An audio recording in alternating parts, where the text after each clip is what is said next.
Welcome to episode 5 of Rising Leader Stories from the Legacy of Young Athena. In this episode, we are celebrating Universal Human Rights Month and exploring the inspiring journeys of remarkable women from the Young Athena program. Joining us, we have Dani. She's a passionate advocate and a former Athena member who currently serves as a writer and a journalist intern for the Arizona Hispanic Chamber of Commerce and a campaign intern for, and it's Aliento, right? That's how you say that? Aliento. Okay, perfect. Your leadership experience includes roles in multicultural student coordinator, and you were a first-gen director at Grand Canyon University, right? Yes, correct. Beautiful. I love it. So you have a strong commitment for promoting educational accessibility for diverse communities. And then you have research that's been published in the Canyon Journal of Undergraduate Research, correct? Yes, correct. I love this so much. And I think, if I remember correctly from Young Athena, you're actually a first generation graduate, right? Correct. Yeah. I know, that's so exciting too. So like the first one in your family to actually graduate college. What an inspiring story. I love that so much. Okay, so part of December is Universal Human Rights Month. So let's get that together. And it's a time to raise awareness about the fundamental rights and to inspire action towards global equality and justice. So that's one of the things that, from Athena that we focus on is really having a vision of equality that is global, right? That's one of the things that we definitely talk about, especially from the women leadership perspective. So we're excited to welcome Dani and have her dive into her journey and reflect on the impact of human rights advocacy in our communities. So welcome, Dani. Anything I missed about your beautiful story or what you're doing now that you'd like to share with our podcast? Not really. I think you got all of it. Okay, yeah. I mean, you've done quite a lot, but even just knowing that you're a first generation graduate in your family has to be incredibly inspiring. So tell me a little about that. Like, how was that journey, and did it feel like a lot of pressure, or was it more inspiring to sit in that seat of being the first college grad in your family? Yeah, so a little bit of background to that. In Arizona, undocumented students weren't allowed in-state tuition for a really long time, so we had to pay out-of-state tuition. So during the time that I was in high school, I didn't realize what my immigration status meant or what anything that had to do with it. I also come from an immigrant family, so my parents are immigrants, right?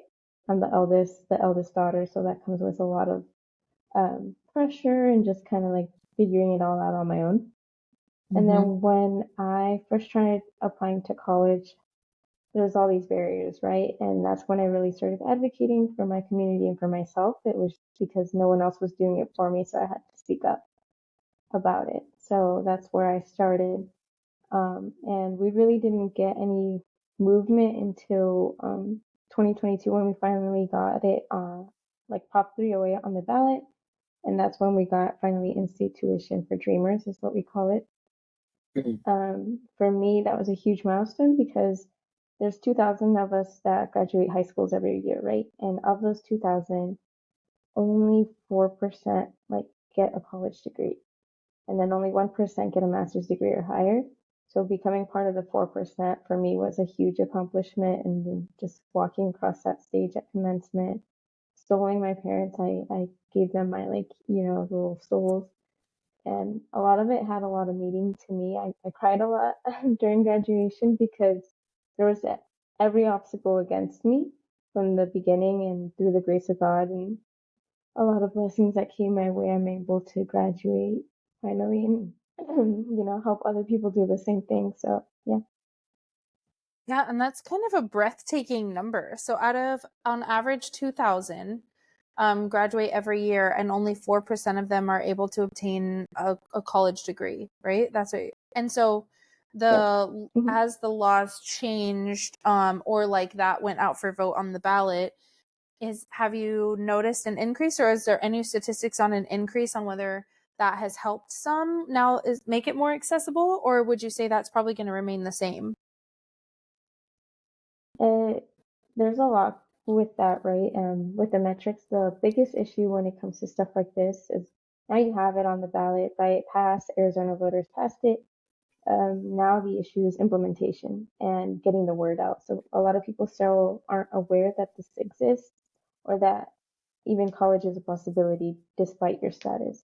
So the metrics on that aren't really accurate because a lot of people still aren't aware. Even from the beginning, they didn't know like college was even an opportunity or a chance.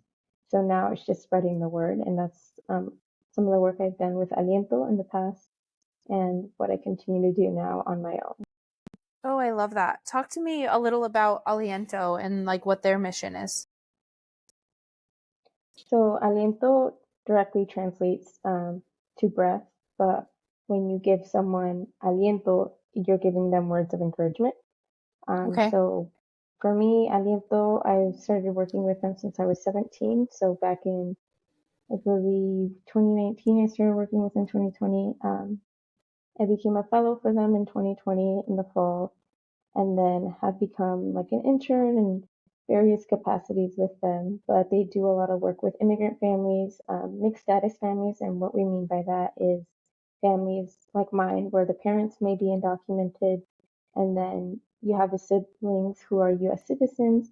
So there's mixed immigration statuses. That's where the mixed status families comes from. And then they also do a lot of arts and healing work. So they do Cultiva is one of the programs where they do arts and healing. They really talk about like transforming trauma into hope and action, right?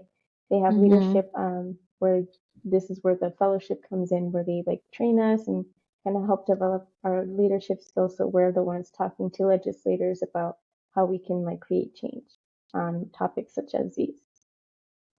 Wow, that's really powerful. And you've been affiliated with them, you said, since you're 17? Correct. Wow, that's really powerful. This is like some really great work that you're doing. Um, and just on the grand scale of global equality, I don't think for those of us who were born and raised in America, right, like my citizenship I was born into. And so to me, these are some of like those pieces that I think get taken for granted a little. Like I can just sign up and Mm-hmm. kind of go to whatever college I want to. Like I don't have any issues with like finding a public school or a community college or picking a university. But truthfully, that citizenship, I think, comes with a responsibility too, right? Of like understanding the privilege that it is. And then also, how are we kind of sharing resources with those who don't have such easy of access? So I love that you're doing all of this awareness work. It's really, really powerful. So thank you for just having a beautiful heart and showing up for others, because I know it probably wasn't the easiest journey for you, but you're now like stepping into kind of that powerful space and bringing others along with you. That's one of the Athena philosophies that I love is we always say that with our success comes the responsibility to bring others with us, right? It's like now that I've kind of Mm-hmm. figured out how to navigate that space, how do I put my hand back and like bring some other people with me? So I love that you're totally taking action in that. So thank you for sharing your love with the world. It's really, really wonderful to hear. Mm-hmm. So touching on your Athena experience, I would love to hear, because you are a young Athena, of course. That's why we're featuring you here. So can you talk to me a little bit about your time with young Athena and kind of how that has shaped you in some of this work that you're currently doing for advocating for others? Yeah. One thing Athena really helped me with is being in the present moment, just being reminded of that, and then the self-talk, right? When you're in advocacy work for such a long time, you become kind of numb, I guess you can say, in other words. Um, I share my story quite often with the media. I get calls from reporters, oh, this is happening with DACA, or like, this is happening with the immigrant community. Can you speak on it, right? And I'm by no means the spokesperson of this entire community, but I do get asked quite frequently to share my story, right, from my specific perspective. And it is tiring, just sharing it, and then you have the comments where people don't see you as human. They invalidate how you're feeling, or they just say really mean and cruel things, right? And unfortunately, that's reality of working in advocacy. So for me, being in Athena helped me really center myself and kind of find myself outside of this space, right? Like, who am I outside of advocating? Who am I outside of school? Like, who am I just being me? Like, not being someone's friend, not being someone's sister, daughter, outside of all of that, right? And then what am I doing to take care of myself? Because feeling that way is not really good, especially when you're supposed to help, bring others up and your cup is barely even full, maybe even slightly there. Yeah. So for me, Athena really helped me do that. And then just being with my cohort and then my group, they were so lovely. I actually saw one of the girls actually, I believe this past week, and it was so nice to catch up. But for me, it was realizing that self-talk I had, right? Like having that exercise that we did, I didn't realize how badly I'd spoke to myself or about myself in my own head. So having to say that to someone else, like verbally, that just shocked me. I cried. Me and my partner both cried, and I didn't want to continue doing that way. So I'm actively trying to fix the way I like self-talk, right? And then trying to be in the present moment, not lose myself in the work that I do, whether it's academic or advocacy career-wise. I think I should find myself just who I am outside of these roles, and Athena definitely helped me do that, helped me realize a lot of like my values Yeah. and how I value authenticity, courage, and learning. And I see that quite vividly in my friendships and who I surround myself with. So I'm very thankful to, see that after the program. Yay, I love that. And for those of you listening, we do emphasize connection, right? The importance of connection, and not just any connection, though. We truly, I mean, we went through kicking people down the stairs, figuratively, of course, not not literally, but your relationship stairs and why they're important, and why it's important to understand that we not only serve in connection, but our connections are supposed to serve unto us, right? And then of course we talk about a friends cleanse, right? Like just understanding who's in your network and how those experiences make you feel, because I think a lot of us defaults into friendships naturally, like, oh, you've been around a long time, Mhm. so I guess you're my friend. So some of the relationships, like you just mentioned, you still are in connection with some of the young Athenas. So talk to me about like some of those relationships you've built. Are you still, and even I know because mine aren't always active either, but you've built some in the program, and then have they supported you and influenced your journey kind of on the backside of that? Yeah, so seeing them just come to like when I was still in undergrad, right, when I was before graduating, they like came to the multicultural event and then supporting them in that capacity, sharing like their cultural heritage with us. That was really special. And then now that I've graduated, right, I'm no longer in that undergraduate space, but seeing them like make their dreams come true. Like for me, it was Chanel, seeing her like do her club, and it makes me really happy because I'm like, oh my god, she did it. Like she got it out like on paper and she made it an actual thing. So seeing them, I saw Elise too, seeing her, and she was asking me, she's in Leadership in Action, which just seeing them take up space and take up these roles and leading makes me really happy. I don't know how to describe it, but I stay in touch through like, social media and kind of keep up with them there. But Yeah. as I move on, I've realized friendships aren't always gonna be like you're not always gonna be able to meet up. Sometimes you'll have long distance ones, and just being able to catch up through social media, just like giving each other recognition for doing something that we talked about and like making that become like a real thing. That always makes me happy. Oh, I love it. Yeah, and there's so many young Athenas doing so many things.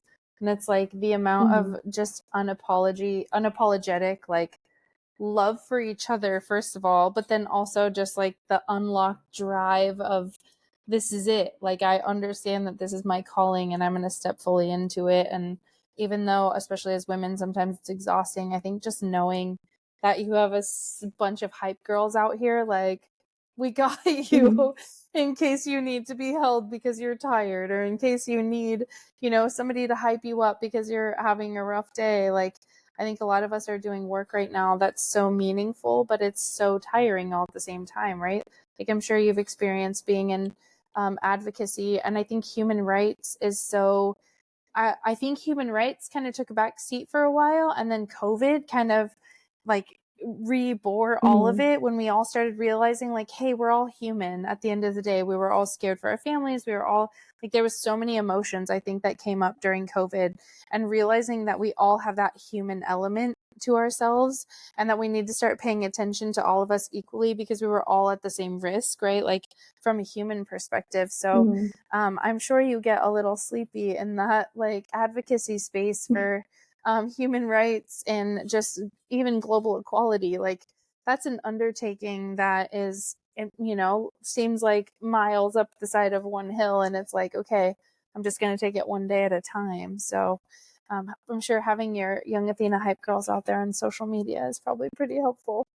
I know sometimes I get tired too when I'm like, oh my gosh, I can't teach another class, or I can't and then I'm just like, no, this is my calling. Like, there's nothing that brings me more joy than witnessing all of you, like, just walking in your space and like just living your truth. So I totally understand what you're saying, where you're just like so proud, right? Like, it's just so proud to know women in the world making a difference. Like, I think and then to know that the women in the world making a difference are now part of your community. Like, it's so much. I could tear up over it. Like, the women that I have in my community right now, and then all of the Young Athenas I also have in my community right now, it's like, what an absolute blessing. Oof, it's a lot. So I want to talk a little bit about your core values, because I think you kind of alluded to them in the beginning of, what you were just sharing a few minutes ago. But I want to dig in a little to what your core values are, and how has that impacted kind of your personal professional growth when you like stepped into what those are fully. So what are your core values, and how have they how has that changed your lens of how you exist personally and professionally? Yeah, so my core values are authenticity, courage, and learning. And those three, I've realized, have shaped me throughout my entire life. Like, I am who I am, and I'm not gonna apologize for it. Like, if I think, like, Yeah. I carry myself in a certain way that some people are like, why are you like this? I'm like, that's just who I am. Like, I like watching movies, or I like certain things that people might find weird, but I'm like, that's just who I am. Like, if you like me as who I am, you'll appreciate this of me. Like, for me, I appreciate when people are authentic with themselves and show that side to me. Like, oh, you feel comfortable around me enough to show this side of yourself. Like, it's a safe space thing. It's a safety thing, and I really appreciate that. Even in like the corporate space, like being able to be with my coworker and talk about like K-dramas that we both watch. Like, it's just things that can connect with. And for me, being able to be authentic is what allows me to connect with other people. Because if I'm being like putting up a front and I'm not being my authentic self, I can't do that authentic connection with you, because I'm not being true to who I am, right? So that's one of the things I've noticed. Courage is another one. I don't know everything. I'm first gen. So in that capacity, I graduated college, right? I didn't fully know what I was doing, but I went for it, right? And I had courage in asking for help. I'm also an English language learner, so English is my second language, so I might say words funny. So I asked people, like, oh, you just used a big word. I don't know what that means. Can you tell me what that means? Right? And I'm scared because, like, my age, and I graduated, right? I have a college degree, and some people might assume, like, oh, well, it doesn't sound like English is your second language. You should know this, but it's not, right? So having the courage, and even if I'm afraid, still being able to ask about the stuff like that, or even just advocating for myself in the workplace, or right now, even as I'm applying to grad school, asking scholarships to like expand their criteria for me, right?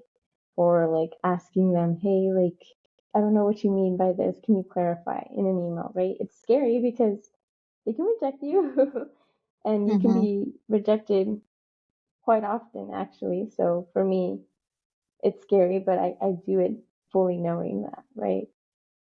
And learning, for me, learning is a huge thing because with every rejection, I learn something new, right?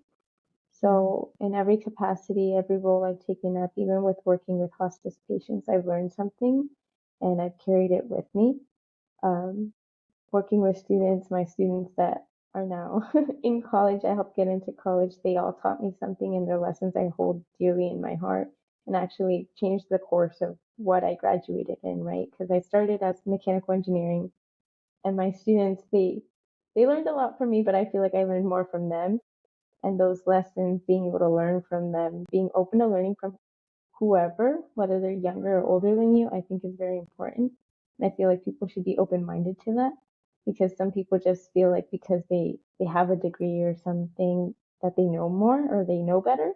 But that's not Mm-hmm. necessarily true. I think there's lessons in everything and everyone we meet. So for me, those are like my core values. I love that so much.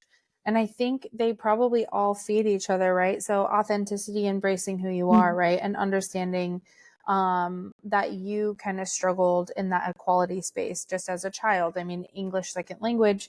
And then also then trying to in your college journey, right? Like just trying to navigate all of that on your own. I think there's just so much there. So do you feel like it was more kind of that journey that you had that kind of brought you into this advocacy space? Like, or were there other specific things that happened, or did you watch maybe family members growing up that kind of pushed you and you were like, oh, I can create a difference here and I want to step into this advocacy space? Because advocating one, especially when you're young, is very courageous in itself.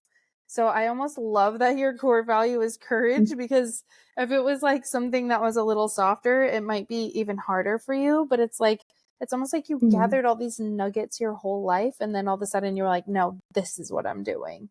So I guess my question is like, kind of what was that journey? Was it watching your family or is it just all from personal experience? Yeah, I think it's a mix of both, right? Culturally speaking, like there's stuff you don't talk about, right? You don't mention it growing up, and that's a lot that you see, especially in the immigrant community with how they target it, right? So you Mm-hmm. have that fear of being deported, separated from your family, and I was sick of living in fear. I was sick of being just tired and exhausted from people like just pointing fingers at us and saying all these things and not knowing who we actually were. And for me, I wanted to put a face to it. I was like, okay, if you're going to say these things, you're going to say it to me. You're going to look me in the eye and you're going to say it. You're going to look Yeah. me in the eye and you're going to say all these things, knowing my story. So for me, I wanted to bring a face into this, a story, and show people that we're human, right? I'm human, and you can't take that away from me. No matter how many words you say to me, no matter how cruel they are, you're gonna say it to me. And I started Yeah. this at 17, so all these words, all these comments people were saying under the media, they were saying it to a 17-year-old behind a screen, right? Because they couldn't say it to my face. But I'm the one helping, grandma who's on hospice. I'm the one, helping your kids get into college. I'm the one volunteering. I'm your neighbor, whether you like it or not. And I'm Mm-hmm. human. Yeah. And my family is also human. And I think people need to realize that. And when you're working in this space, right, a lot of it comes from personal experience and seeing that. For me, I saw my parents go through all these things, translating for my mom, being spit at for speaking our native language. Like, there's all these things I've experienced, discrimination, racism, all this stuff. And I just want to put like love out into the world. I want to put out better. And there was a point in high school where I was fed up and I just felt like the switch flipped. That I was like, I'm tired of staying silent. I'm tired of taking it. I'm tired of not doing anything about it. And that's when I really started advocating. I got involved with Aliento. I started working with students. I started like helping other families. And I'm like, no matter what it is, I was like, I put myself out here people know my story. You can find me on social media. You can look up my name and you can see all these news articles, right? And my story and my status are on there. And I do that with the intention of people knowing that there's a face to the name, there's a story, and there's a human, right? At the end of the day. Yeah. And I really just wanted to share that because I'm like, I was tired of it. I was tired of living in fear. My parents were really against it, actually. They didn't like it. They're like, you're putting yourself in the mouth of the wolf. La boca del lobo is what they would say in Spanish. But I was like, I'm doing this for you guys. I'm doing this for me and the like 5-year-old self that really needed someone to speak up for her. And even if my voice shakes sometimes when I'm advocating for people, you're still gonna hear it. And Yeah. I've held on to those beliefs, and I've held on to the hope that someday these people will see me as human, and if not, they'll remember my name. So 100%. that's kind of what led me to do this work. Oh, it's so good. It's so good. And to be young, I also was young in business, and not in the same business. Like I haven't done as much human rights work as you have, but I know being young and vocal sometimes, like people get the wrong idea. Like, oh, you're just a loudmouth, or you're just this, or you're just that, or whatever's happening, right? And so I think it's really powerful that you are that you're just young and so influential in this space. It's so inspiring to me to see that you're just out here living your truth.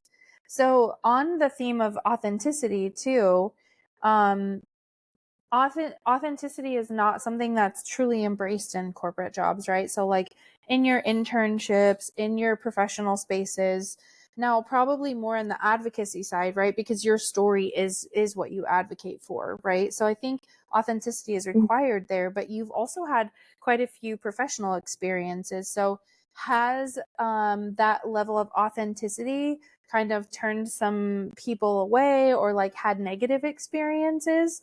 And how have you kind of dealt with those and been influenced by that? Yeah. So some people are like always kind of shocked to find out like who's behind like the email, right?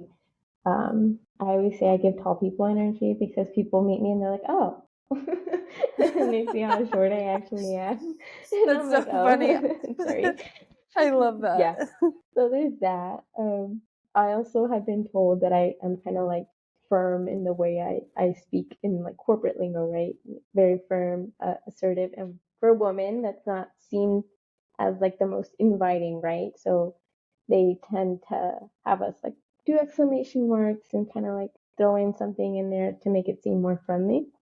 But if another like a man was doing this, that'd be a different story. But for me, one of the things I realized, like me being authentic to myself, I write this way, so this is how I write. And when they meet me, they're like, "Oh wow, you're nice." And I was like, "Well, me writing this way doesn't mean I'm mean. It's just that's just how I Right? write." Exactly. And so I'm just like, I was like, okay, I get it. Like it may seem intimidating to some people, but I've worked so hard to be taken seriously at such a young age because being in advocacy, I'm 17, I'm educating educators, legislators on these topics, and I'm seen as less than because of my age, right? Yeah. And people don't want to be like, oh, a 17-year-old can't know more than me. But hey, like I knew the subject because it was my lived experience. And Right. no like harm to them, but like it's just this is what I know and let me tell you about it.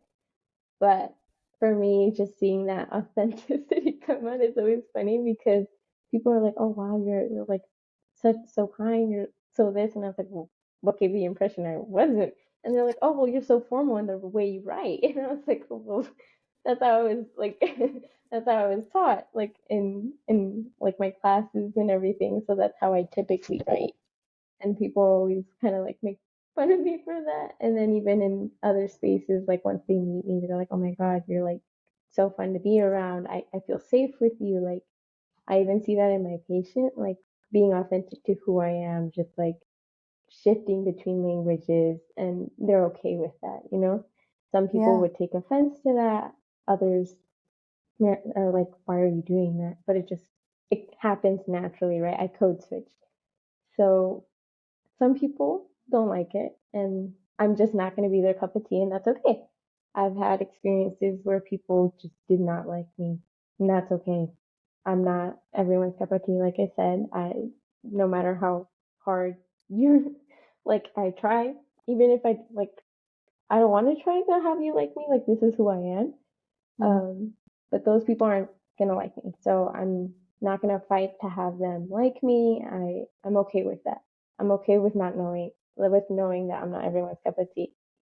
So for me, just being authentic to myself, I feel safe with myself. So I feel like other people will feel safe with sharing like little tidbits about themselves in the corporate space, right? So like when my coworker talked about K dramas, and she felt safe talking to me about that, and all Mm-hmm. that stuff like that for me always brings me joy, because I'm like, you felt safe telling me that, right? Or my friends telling me like they like certain music, like they like country. They're like, oh, people don't really like country. I like country. I was like, tell me about it. Like, what song do you like? So just really, it helps me forge connections. But at the same time, people don't like that. So there can also be disconnect. Yeah. But I think that's the important part, right? And I think that's one of the powerful things that Athena teaches is that discernment, right? And not taking Mm-hmm. those things personally anymore. Like, you know, now that there's going to be people who embrace you for all that you are and all that you're doing and all that you're contributing. And then you have people who it doesn't feel good to them. The work you do, how you speak, what you're like doesn't feel good to them. And the reality is that the people that are put in your life are going to be the people that are put in your life. And then that's your job to discern and really find joy Mm-hmm. in the outcomes, right? And whatever those outcomes are that you're producing. I'm the same way, right? I got beat up in business my whole life, and I fully know that there are things that I say that people are like, what the hell? And then there are things that I say that people are like, yeah, girl, right? And you kind of start to see that polarity. But I think the more rooted you are in yourself, um, the more that polarity is essential, right? Because it's almost like you're so rooted in advocacy that you're going to naturally create irritation in people who don't advocate, or people who kind of have placated it, or, you know, because I hear people talking, even when, like human rights, when it was like Black Lives Matter and like all the things that were happening post COVID. And it was like all of a sudden you had this total divide of like, yeah, right, that doesn't exist. And then you have the people who have the lived experience. And there was this such polarity, but it was like, no one was just going, can we pause? Because I think both sides could understand each other if we all just stopped being so rooted in one polar opposite, right? Like, how can we come to the middle and Mm-hmm. sort of kind of shift this? And there's going to be ebbs and flows either way, because as times change and as generations change, there's so many things where like your kids aren't going to have the same experience that you had, right? And so then there's going to be things that they take for granted, and then the cycle continues, right? Because there are going to be kids that are your kids' age that do have that lived experience. So I think we have to get really rooted in a space where it's like back to that human level, just like you're saying. Like, at the end of the day, we're Mm-hmm. all human. We're all here. We're all on this earth together. We're all sharing this beautiful, wonderful world that we have. And it's hard. It's hard getting all of these personalities and cultures and all of that to speak the same language. But if we just stopped, like, like just stopped the amount of demeaning or that like hatred experience towards one another, and just going, hey, like I was just saying, I haven't even thought about the fact that I can go enroll in any college I want to, and what a privilege that is. And if I can figure Mm-hmm. out how to make a difference from my world for other women in the world who are trying to have an educational experience, why wouldn't I do that? Right? Like, for me, it's so like, it's such a no-brainer that if I can actually give some of my resources to lift someone else, I would. But I know that there's not a lot of people in the world like that. That's just Yeah, how I'm wired. And unfortunately. right? And there's some people in the world who are like, hell no, I'm not giving any of my resources. And it's the unfortunate Mm-hmm. truth. But then I think at some point it has to balance out. At least that's the hope, right? Like where we can hope. Like at some point we'll understand that humans are humans and we're supposed to love each other regardless of your culture or regardless of your nationality or where you're from or any of that. But I think the world has a lot of growing to do is what I'll say, because I think the polarity is essential for understanding the light and darkness of it all. But I also think people get too attached to one side or the other, and it gives us the inability to flex in the ways that we need to for the growth of humanity overall. So I do want to talk, because you mentioned something about when you were doing the work in education, and you wrote a paper on the impact of language accessibility, right, for learners in the education space, for like especially immigrants in the US and the United States education system. So can you share your insights from that research with us, and like what steps you think are essential for creating change in that space? Yeah, so that one was done through an interdisciplinary approach, right? So an interdisciplinary lens. And I looked at history, psychology, and I believe education. Those were like the three disciplines I focused on. And one thing to note, a lot of people think, right, that the students being impacted are mostly immigrants. That's not necessarily true. I think there's a good percentage, more than half of the percentage actually are US citizens. They just happen to have maybe immigrant parents, or this language spoken at home is not English, right? So that automatically classifies you as an ELO learner, right? So you have the home language surveys that they send at home, and for in my case, I obviously only spoke Spanish. I'm the oldest, so it was just me and my parents at the time. So Spanish, they submitted that form back. They had me do the Azella test, which, if you're not aware, it's just like the Arizona State like measurement for English proficiency. And I wasn't proficient enough to their standard, right, when I was going into kindergarten. So they had me go into the structured English immersion classes. And if you don't know what that is, it's basically English only. So for me as a child, I only spoke Spanish. My only foundation is Spanish, and you're talking to me in English. You're telling me to do stuff in English, and you're not allowed to speak to me in Spanish. How am I supposed to understand what you want me to do? Right. So for a lot of students, it's very traumatic because there is no foundation. And one of the things I found within the research is that there's a lot of factors that go into language acquisition, right? So for me, my English acquisition process was different from other people.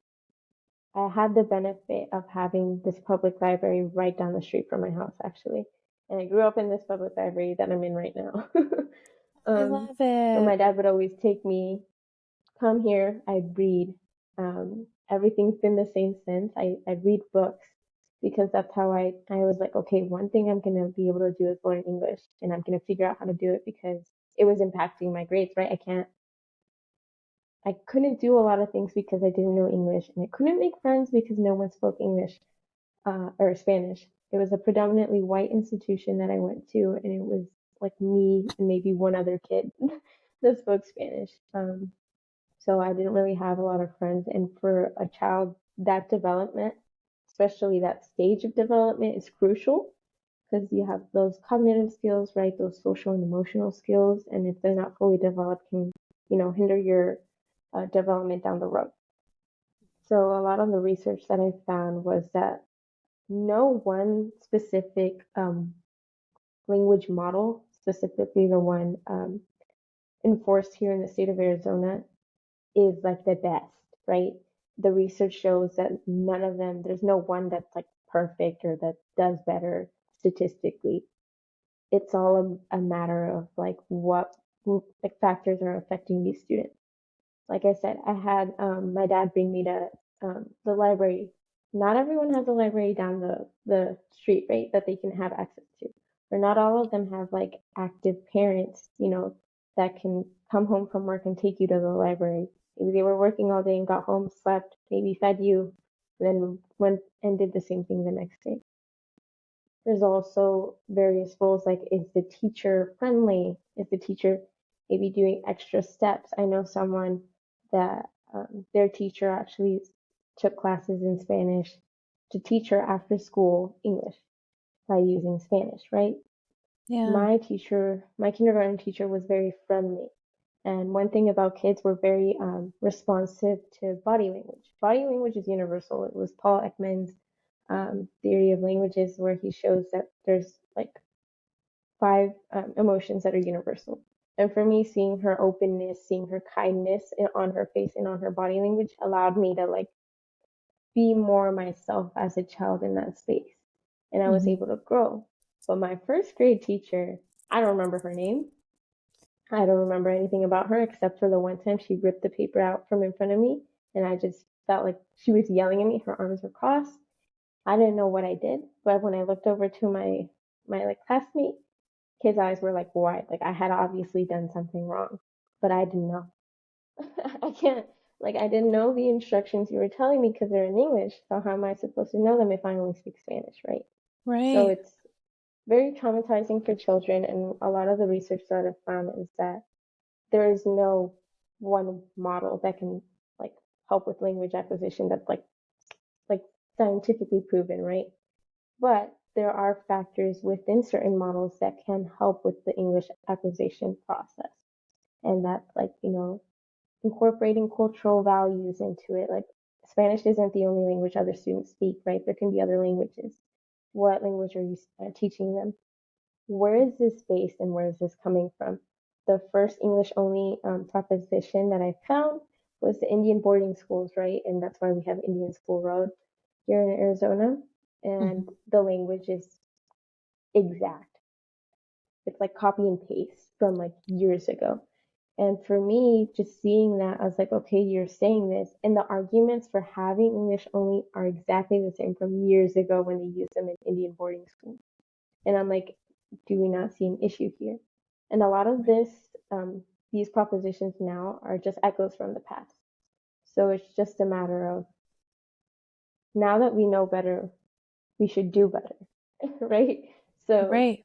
for me, with this, it's just like, how can you make your classroom an inviting environment? You still have this proposition. Unfortunately, it still has to be enforced. But what can you do as a teacher or as a classmate to help make your classmate who's an ELO student feel more welcome? Maybe you can learn a little bit about their culture, or you share their food. I had a friend that always shared their food with me, and we bonded over that, right? Even though Yeah. there was a language barrier. So there's all these little things that can be implemented that can help overall in the development of students like English language.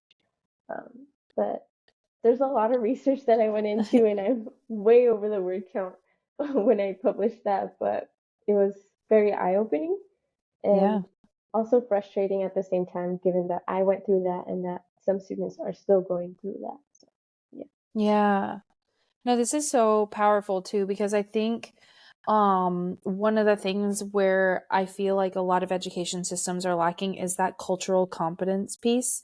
Because even I think we focus so much on learning disabilities, right? Like you can study learning disability if you have ADHD or you have autism or you have, anything that falls on that spectrum of a learning disability, right? And then, but we don't actually, I think, have as well developed in that cultural competencies, right? Like what does that culture Mm-hmm. difference look like, and those culture variations?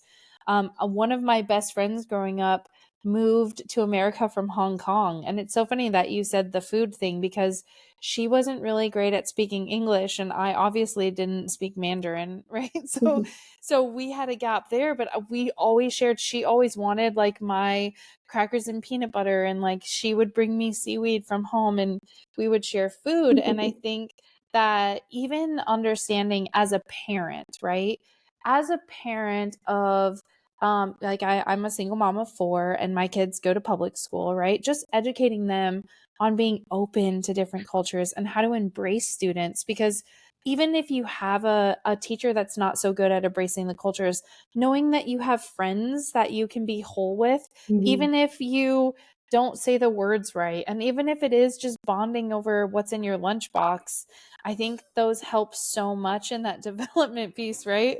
Because Yeah, there they are so many definitely kids do. who not only do they not fit the education system, but then they don't fit the social structure. And so then you're kind of Right. like sending this child to school and it's like such a lonely experience. But what is the cultural competence piece that we need to add to the education system so that there can be more equality and fairness? So what do you think from, or like what strategies would you give, what advice, even just advice, would you give education systems or education programs who are really trying to dig into that cultural competence piece for like building those tools? What advice would you give them?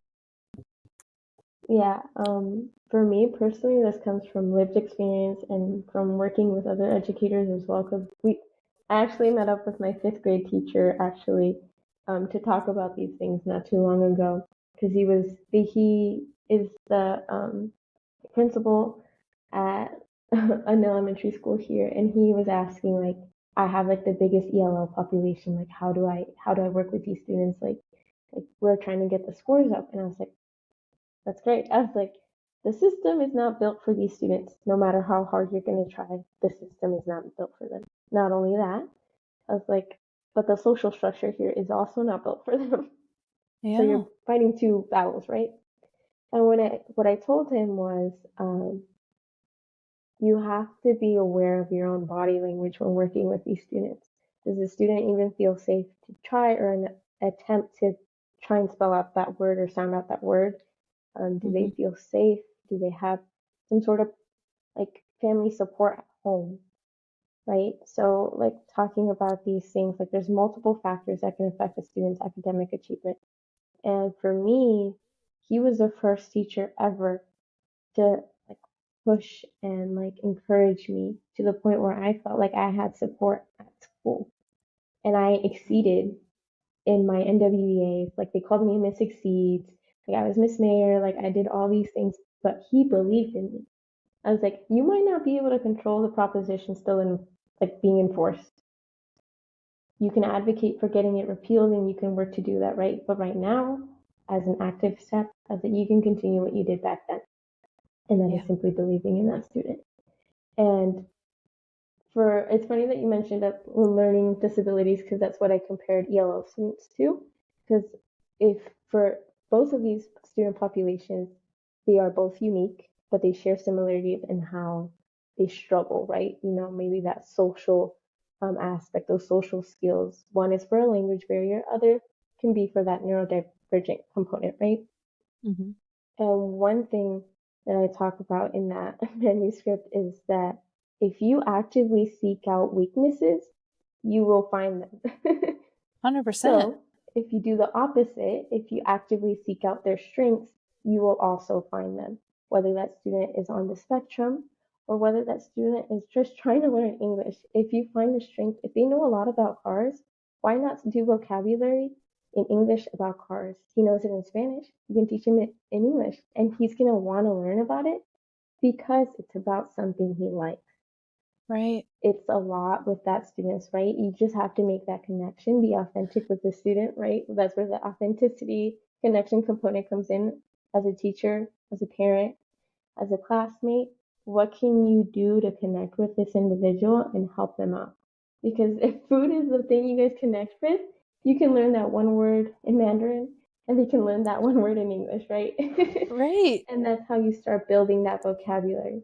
My dad, funny enough, he knows all the English, he knows, sort of English, but if you talked about construction, oh, English is perfect. Talk to him about taxes over his head, right? We have Right. specialized vocabulary based on things we like and we know. And it's Yeah. the same thing with these students, right? So connect Yeah. with something they like, find those strengths, and then make sure your body language is open, friendly, because if they don't feel safe to even attempt to try to speak the English language, it's just not going to get very far. So making sure you smile, control that facial expressions. There's micro expressions, right? If you scrunch your eyebrows and make them feel like they're not welcome or you're making them feel like fearful and unsafe, they're not going to want to speak or even attempt. So Yeah. that's what I always encourage teachers is safety is a huge component because once a student feels safe, they will speak to you about, all these things. And sometimes it's just even asking them, like, what can I do to help you learn this? Like, had I been asked, I probably would have told them, like, to help me with reading. Like, I was good at reading. That's what I excelled at. Like, help me do it this way. Right. Yeah. That's super powerful. Well, and then I think that we try to make everything so systematic and easy, but Mm-hmm. truthfully, it can't be, right? Because every student has their own journey, which is why we have IEPs in the first place, right? But then it's Individualized like you're like educational pathways. all of a sudden you're like, oh, we have an individual education plan for like this child, and then it's like, okay, but we should really have those across the board, because if we're going to individualize it, then let's stop trying to push them through a system, right? It's like it's almost Mm-hmm. like it has to be more individual than not, especially because I mean, I grew up with friends on my block whose parents spoke predominantly Spanish. They were Spanish speaking household, right? And I didn't know how to Mm-hmm. speak to their parents, but they knew enough English that we could communicate. Um, and you know what? I just like in hindsight am so thankful for my parents for Mm-hmm. like letting me see people as people. And maybe that's just how, I don't know if it's how I was raised or just kind of how I raised myself to believe. But I had parents of all, I had friends, like I said, my friend from Hong Kong, like I just swooped her up. I had Spanish speaking friends, right? Their parents spoke Spanish at home, but we spoke English at school. But I could always say like the words, but I was willing to sit with them and like talk and then be like, oh, that word is actually this, and just be warm and welcoming, because I don't know what that's like, right? I grew up speaking English, but I do know what it's like to feel judged and rejected by a system, right? And so Mm-hmm. understanding that, and how when you're sitting in that judgment space, or that space of being rejected, and how crappy that feels, like that doesn't matter what culture you are, what nationality you are. We've all sat in an experience where we've been judged, where we've been rejected, and it does not feel good. So if you know that that's the human experience, it doesn't feel good, Mm-hmm. why would we continue to project that on others? And unfortunately, we live in a world that is too lazy, I think, to switch the paradigm. But it's Yeah. I so. did that as an experiment actually. You did? What did you do? Tell me about it. Yeah, so for the honor showcase, I presented this research, right, with English language learners, and I made it a point to start my presentation. I had a bunch of people in there, right, and then I had the judges, and I wanted to make them feel how I felt as a 5-year-old kid sitting in that classroom. And I was like, I Mhm. started my presentation in Spanish. No warning, no nothing. I just started fully in Spanish, and I went through the slides, and everyone just kind of looked around at each other like, what's going on? Like, am I in the right room? Like, am I supposed to have like a translation device? Like, what's going on? And then I switched to English. I was like, I do it all over again. And I'm like, remember how you felt at the beginning? I was like, that is how I felt as a 5-year-old little girl in a kindergarten classroom. Now, do we firmly believe that anyone should be in, like, should anyone have to endure that? Right? I was like, Yeah. did you understand anything I said at the beginning? I was like, now you know because I translated it. But how did that make you feel? And a lot of them were like shocked. They were in awe. And I was like, remember that feeling. I was like, and never let anyone else feel that way. I was like, if you can make someone welcomed into the space, do so. Because remember that at some point in your life, that was you. So if you can Right. avoid it for someone else and just be that person that they can lean on, be that person. Ugh, I got full goosebumps when you said that, because I think that's the key to the future of changing groupthink, is truly Mm-hmm. providing educational experiences. That's how I teach. Not that not that I need to explain that to you, because you went through Mm-hmm. Young Athena with me, right? But I Yeah. push you guys into experiences that wake up your nervous system, right? Just like the one you described earlier, where and just for the listeners so they're aware, I have them think of a mean thing that they say to themselves over and over again. And then I have them take that phrase and say it as a you statement to someone else. And that is an experience like no other, because you truly are now taking your internal mean girl dialogue and having to verbalize it out loud to another individual. And a lot of times you're sitting with people you don't really know. And so the reality is that if I wouldn't say that to a complete stranger or someone that's an acquaintance, or maybe I would consider a friend, why the heck am I saying it to myself, right? So I think that Right. experiential learning is really a breakthrough, because when you can create an experience for someone to learn from, that resonates so much longer. Like, I guarantee that there's still times that people who were in your presentation were like, remember that time that girl did her whole presentation in Spanish? We had no idea what she was saying. And then she made us realize that there's 5-year-old kids in classrooms that feel that way every day. Like, that's just so monumental. Like, Yeah. such big kudos to you, because you're so right. Until we put people in that experience, they're just wildly unaware. And the more that I think, the more experiential learning that or teaching that we can do for others, the more it resonates and the longer that lasting change will be. So good. So good. So going back really quick to universal human rights and like Universal Human Rights Month, what does that mean to you personally, and why do you think it's essential for just anyone to embrace it and recognize it? I think a lot of people think like when you fight for human rights, it's like you're like marching or doing something like crazy that you see on the news. But sometimes it's literally just showing up and speaking up, right? So for me, when I think of human rights, it's not necessarily like, oh, I'm marching down the street or I'm talking to legislators. Sometimes human rights is literally just speaking up in your workplace when you hear something like that's wrong, that shouldn't be even said, or that someone's being treated unfairly, right? At the end of the day, we're all human. And no matter what space you are, just speak up.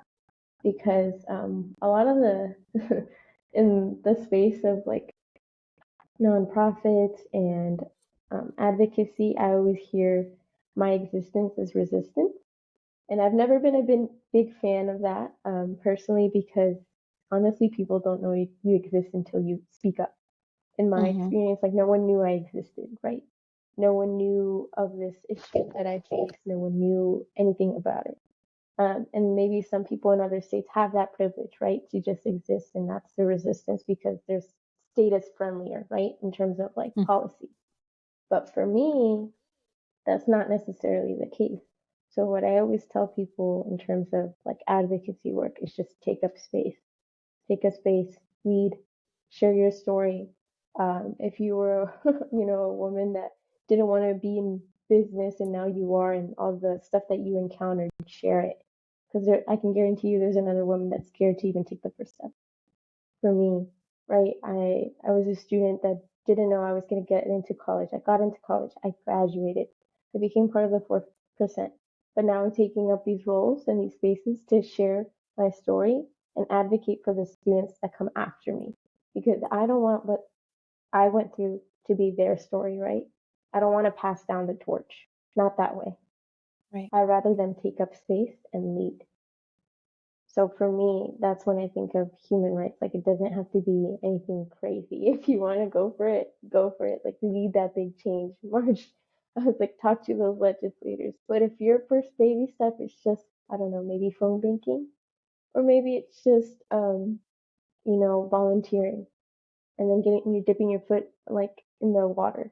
That's okay. Everyone starts somewhere, right? Right. But for me, that's what I always ask people. I'm like, if you think that's wrong, then speak up. I was like, don't let there be a next time. Speak up. Even if your voice shakes, let Yeah. them be, like, let your voice be heard. And that's Yeah. always what I ask people. And always what I told my students, like, advocate for yourself, because I can guarantee you there's someone else who's terrified to do the same thing. But if you can do it for both of you, or even just yourself, that is a win. Yeah. Yeah. It's my starfish story from Young Athena, right? You might not be able to make a difference for every single person, but you will be able to make a difference for at least one, right? And all of the permissions and that one makes all the difference. 100%, right? Yeah, and I've always had the belief that even with working with all of you in Young Athena, if I can make your life 1% less difficult than mine was, then we're winning, right? Like if I know that your life will be 1% less hard than mine was, then I've done something right for you and I've given you a gift. And that's all that's not even 1% in a lifetime seems so minuscule when you think about it in the grand scheme of it, right? But now we're like looking at it and it's like, no, like it can be a huge difference, make a huge difference in someone's life. So so that is all of my questions on this topic. I think we just hit exactly at an hour. So I just want to thank you for everything you're contributing to the world right now. The work you're doing is so important. If there's any way that Young Athena can support any of the work you're doing, if you ever want to do research together, if you ever want to just open up the conversation with a group, if you ever want me to come and stand alongside you for any of the things you're advocating for, I would love to. I speak enough Spanish to run restaurants, but I'm not definitely no means a fluent Spanish speaker. But what I am is an advocate for humans and always have been. And I lead, heart is my core value. So I lead my life with my heart. And a lot of times that's just loving on people who are underserved and underloved for in this world. And so if there's any way I can ever be of service for you and any of the causes that you're supporting, just let us know. Okay. Yeah, beautiful. You. You're so welcome. Thank you for your time. Thank you for being here. We appreciate you so much. And I hope to see you at a Young Athena event really soon, because I would love to see your beautiful face. So Thank you. You're so welcome.